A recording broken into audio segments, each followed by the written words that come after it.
Bapak-bapak dan Ibu, pesan yang kedua yang ingin Tiang sampaikan, pertama pesan persaudaraan, yang kedua Tiang berpesan kepada kita semua keluarga Madrasah Raudatul Ilmi dan untuk kita semua. Mungkin bapak-bapak dan ibu-ibu, kalau kita lihat Indonesia kita dari sisi demografis, istilah dengan jumlah penduduk bangsa Indonesia, dari lebih 160 negara di dunia, Indonesia ini penduduknya keempat terbesar. Paling banyak manusia di dunia ini, di negara-negara yang ada kita keempat. Yang paling banyak itu di Tiongkok, Cina. Yang kedua di India. Yang ketiga di Amerika. Dan yang keempat di Indo. Alhamdulillah. Apa artinya bapak-bapak dan ibu? Kalau kita melihat bagaimana Al-Quran membahasakan peradaban, bagaimana Al-Quran membicarakan tentang kehidupan, maka modal yang paling utama untuk melakukan pergerakan di kehidupan, modal yang paling utama untuk membangun masyarakat yang maju, yang makmur, si solah, si bagus, bukan terletak pada banyaknya pohon, bukan terletak pada banyaknya air, tapi bagaimana manusia-manusia yang ada di tempat itu. Artinya Allah Subhanahu wa ta'ala kangen dan sayang kepada kita, sehingga diberikan modal membangun Indonesia dalam bentuk manusia yang jumlahnya lebih dari 260 juta. Alhamdulillah, termasuk anak-anak kita ini. Maka tanggung jawab dan tugas dari tiang pelungguh tidak ada yang lebih penting selain menyiapkan generasi yang hebat, menyiapkan anak-anak kita yang siap, dan persiapan yang paling hebat adalah apa yang Allah ungkap di dalam ayat-ayat yang pertama yang turun kepada Nabi kita, Nabi besar Muhammad sallallahu alaihi wasallam. Itulah persiapan yang paling hebat, itulah yang paling penting. Apa pesan? Apa firman Allah yang pertama? Iqra bismi rabbikal ladzi khalaq. Anak-anak kita harus menjadi orang yang bisa membaca, tahu membaca, baik itu kitabullah al-maqru, yaitu Al-Quran dan semua sumber-sumber ilmu pengetahuan yang bermanfaat yang tertulis. Itu namanya kitabullah al-maqru, yaitu kitab Allah yang tertulis. Ada tulisannya, mushaf, mulai dari Al-Fatihah sampai surah An-Nas. Kemudian turunan dari itu ada dalam kitab-kitab fikih, ada dalam kitab hadis, kitab tafsir, kitab buku kimia, buku fisika, buku matematika. Itu semua ilmu-ilmu nur, kata Imam Syafi'i. Guru beliau Waqi' mengatakan bahwa ilmu adalah nur, semuanya cahaya Allah.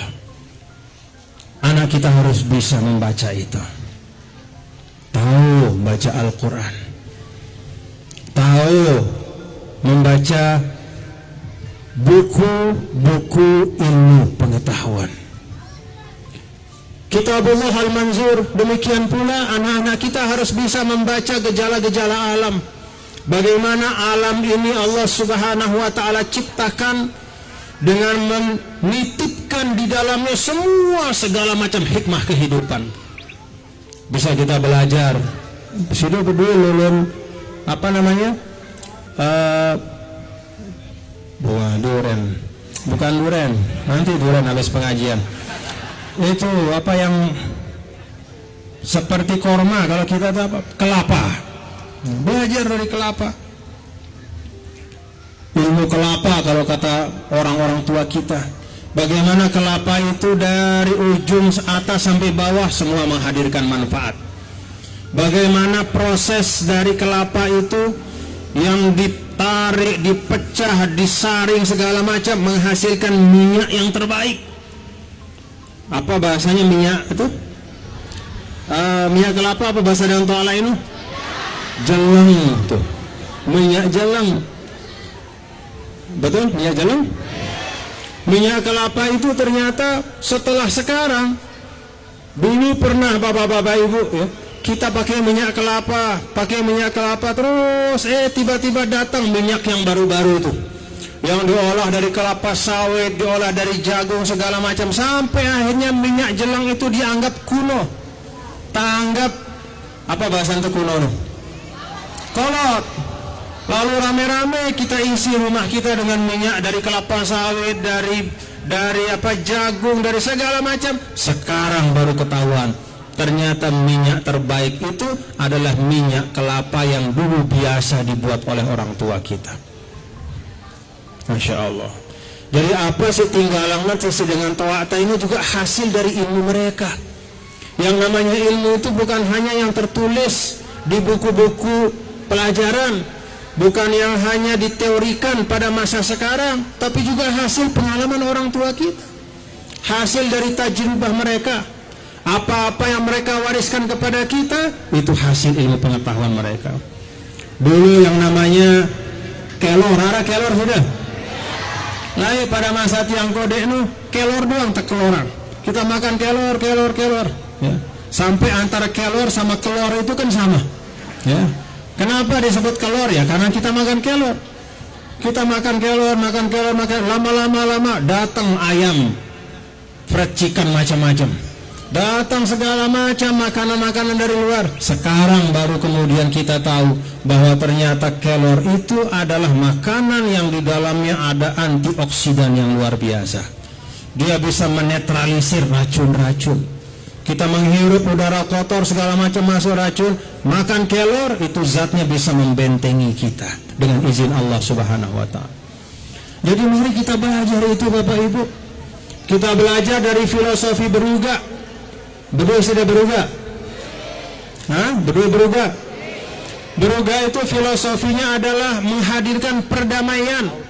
Sehingga dibuatlah beruga oleh orang tua kita. Ada 4 tiangnya kalau beruga kecil. Betul? 4 tekan dulu. Jadi apa arti tekan itu?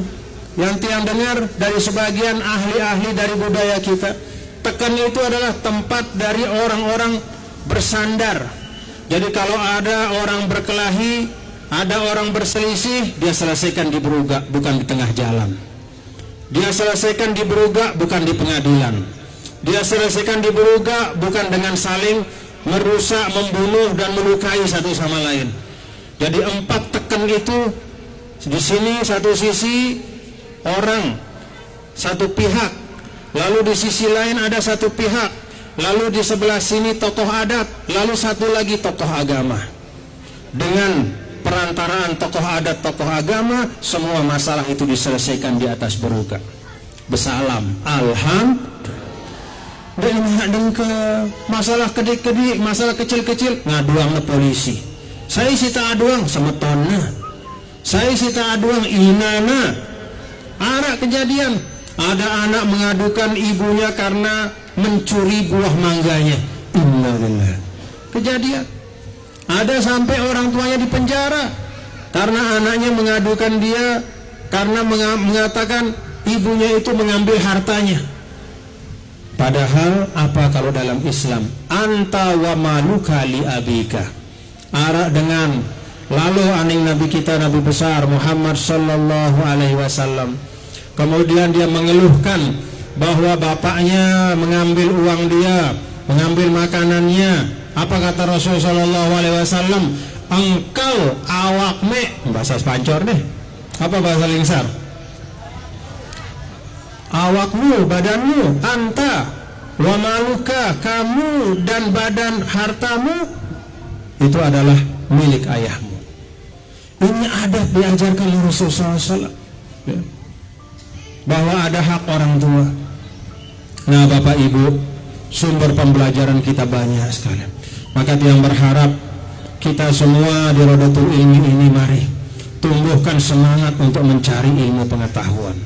Tidak hanya di sekolah, di kelas, tapi juga dari orang tua kita, dari nilai-nilai yang tumbuh di tengah-tengah kita. Insya Allah, apalagi kita sebagai masyarakat yang ada di Lombok Barat, di Lingsar, insya Allah hampir semua adat dan kebiasaan kita bermasyarakat itu sumbernya adalah dari sumber ajaran agama.